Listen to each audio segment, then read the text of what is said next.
Bonjour Eric Benaftali, Bonjour, donc vous êtes le fondateur et dirigeant de Mediastay. tout à fait. Alors en quelques mots, quel est le métier de Mediastay? Mediastay, c'est une société qui édite des sites de jeux gratuits, assez populaires, des concepts comme Kingoloto, Banana Loto. Et le business model de ces sites, c'est la publicité. On est financé par de la publicité, mais de la publicité à la performance. Les annonceurs nous payent au résultat, par exemple des demandes d'essais pour des marques auto, des ventes pour des sites marchands, etc. On n'est pas payé à l'exposition publicitaire, mais uniquement au résultat. Alors quand est-ce qu'est née la société?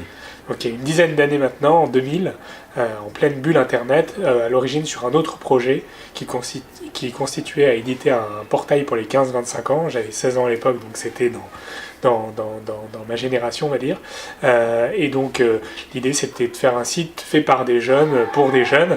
Le projet a un peu explosé avec la bulle Internet, et plutôt que retourner à l'école, avec mes deux autres associés que j'avais rencontrés pour ce projet, on a décidé de lancer ce qui est devenu Mediastay, en fait, une première loterie gratuite à cadeaux, Kingoloto, en 2001, avec l'expérience qu'on avait acquis lors de notre année start-up en pleine euphorie, en fait.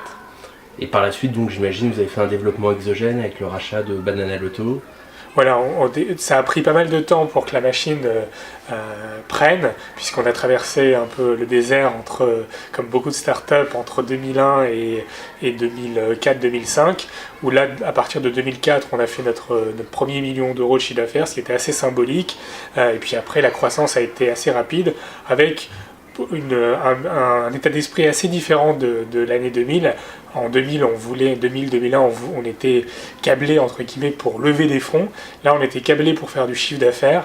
Donc, un autre état d'esprit d'entreprise. Et donc, tous les projets qu'on a développés devaient être autofinancés. Et du coup, on n'a pas levé de fonds supplémentaires pour cette nouvelle activité. Et c'est ce qui a permis de développer sereinement l'entreprise et aujourd'hui de pouvoir être une entreprise finalement comme les autres.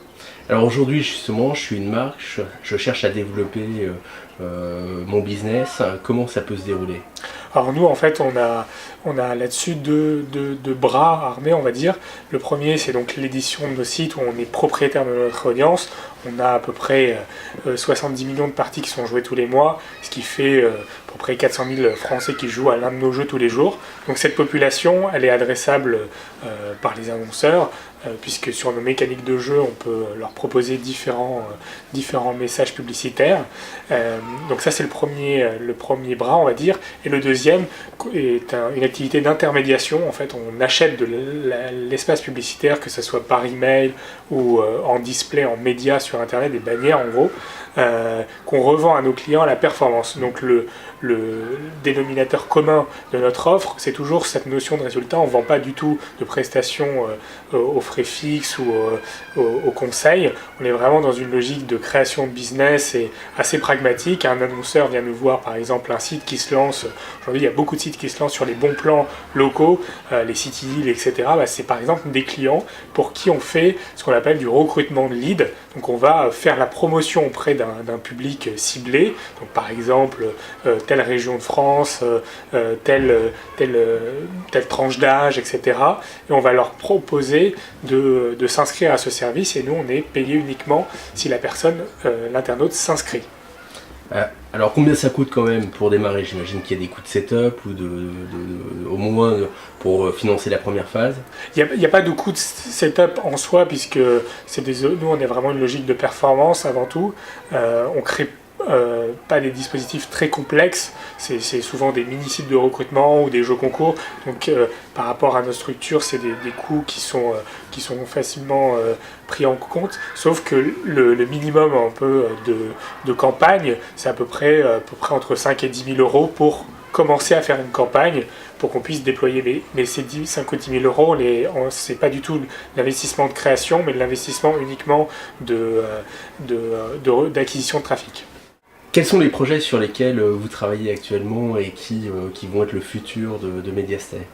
Donc on va continuer à développer un certain nombre d'outils et d'offres pour nos annonceurs, mais aujourd'hui on travaille principalement sur des offres grand public pour les internautes, qui sont des joueurs pour nous, à nos jeux. Donc aujourd'hui, on a à peu près 15 millions d'inscrits à nos sites.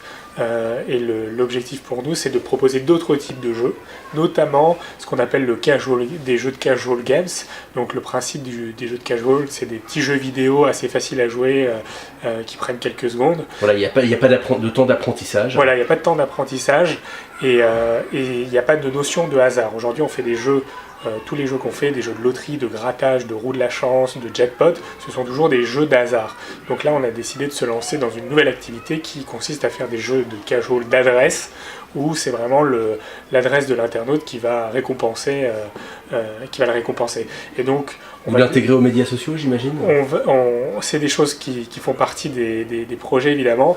Donc on a d'ailleurs racheté un portail de jeux qui s'appelle Yakado, qui est une game zone en fait, où le principe est assez simple. Vous avez tous les jours des parties gratuites, puis si vous voulez évoluer plus vite dans les jeux, vous achetez des parties supplémentaires. Donc un business model qui est très complémentaire de celui de Mediastay, puisque 95% de notre chiffre d'affaires est issu de la publicité, seulement 5% du premium, des parties payantes, etc. qu'on peut acheter. Donc ça, c'est quelque chose qu'on souhaite développer et ça va se faire par le développement de l'activité de casual games au sens large, des jeux sur ce portail Yakado qu'on est en train de travailler sur une nouvelle version avec toute une intégration sur les réseaux sociaux, principalement Facebook, où le principe même, c'est de pouvoir partager son score, de challenger ses amis. Une brique autour de... On va lancer aujourd'hui, il y a beaucoup de portails de jeux, mais avec une offre peut-être un peu compliqué pour des internautes débutants. Nous, on est vraiment sur un public populaire, généraliste, pas du tout averti. Donc l'idée pour nous, c'est de proposer des produits très simples. Donc on lance par exemple, aujourd'hui, c'est un site qui s'appelle Diamond's Quest, qui est un jeu de match 3, un puzzle en fait, où on vous propose que ce jeu, mais c'est un jeu avec un univers assez immersif, etc., où vous pouvez interagir avec vos amis à travers le module Facebook Connect que beaucoup de sites en ce moment implémentent. Merci beaucoup, Eric. Merci à vous.